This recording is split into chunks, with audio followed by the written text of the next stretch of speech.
suis Brigitte Kerkorian-Garcia et je vais vous parler de The Work, le travail sur les pensées, qui a été fondé par Byron Katie.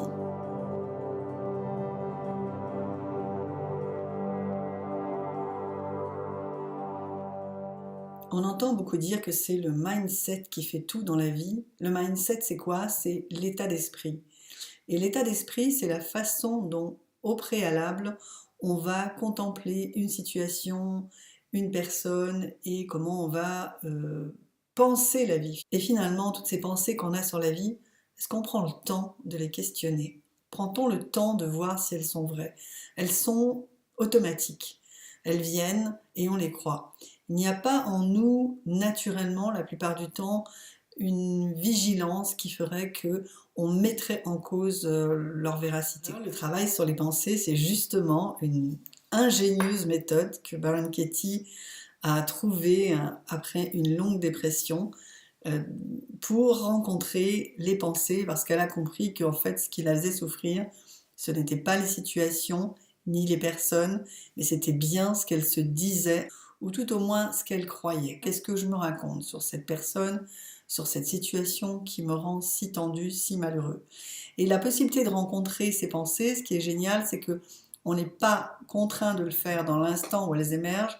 On peut prendre le temps de s'isoler, de prendre une feuille de travail, de poser concrètement sur le papier vraiment tel que c'est à l'intérieur de notre tête l'histoire qui se raconte sur la situation, et on va avoir cette méthodologie pour rencontrer, pour investiguer cette pensée. Investiguer, ça veut dire poser des questions. Ce ne sont pas des questions intellectuelles qui vont être posées, elles sont extrêmement simples. Ce sont des questions qui vont être directes, précises et qui demandent une réponse honnête. Ça peut être « Mon père ne fait pas attention à moi ». Je vais poser ces 4 questions. Est-ce que c'est vrai? Est-ce que je peux avoir la certitude ou est-ce que je peux vraiment être certaine que c'est vrai?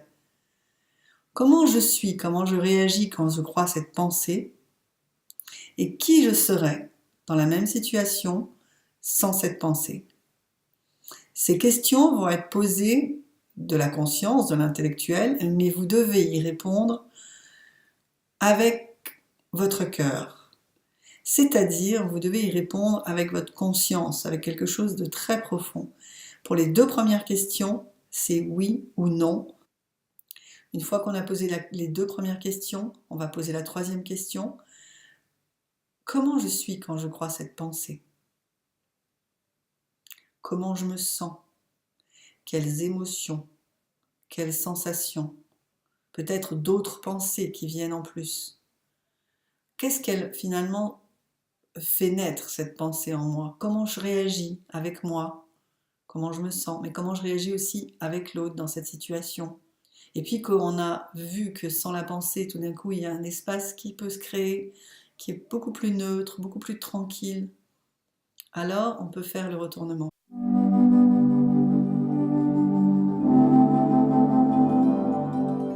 Les retournements et les exemples sont importants parce qu'ils vont vous permettre de valider ce nouveau regard, de lui donner comme du poids. Toutes ces étapes du travail doivent être vraiment abordées de la bonne façon, tranquillement, dans l'ordre, sans brûler les étapes, puisque sinon on pourrait se retrouver effectivement avec des injonctions morales, des croyances à épouser à la place d'autres croyances, et c'est pas du tout ça, c'est vraiment une révélation.